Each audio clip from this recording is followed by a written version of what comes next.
Ish, awak lo panas sangat hari ni tu. Rasa macam belengah. Oh, dalam duk belengah apa kata, daging banyak ni kita buat daging belengah. Hai, bersama saya Liza Ramzi dalam rancangan Meet and Makan Raya Haji. Okey, pertama sekali kita masukkan daging.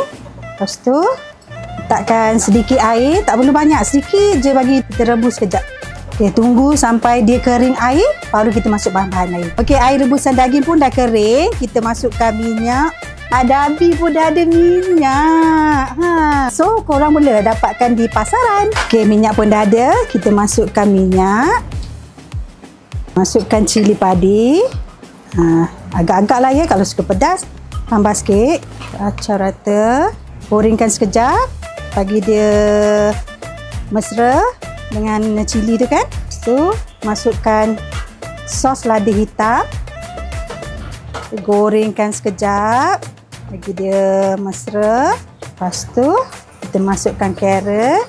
Nak bagi cantik lagi, naikkan warna dia tu, kita letak serbuk kunyit. Lepas tu tambahkan cili sos. Ni yang buat dia belengah ni. Nak belengah lagi, buhlah banyak.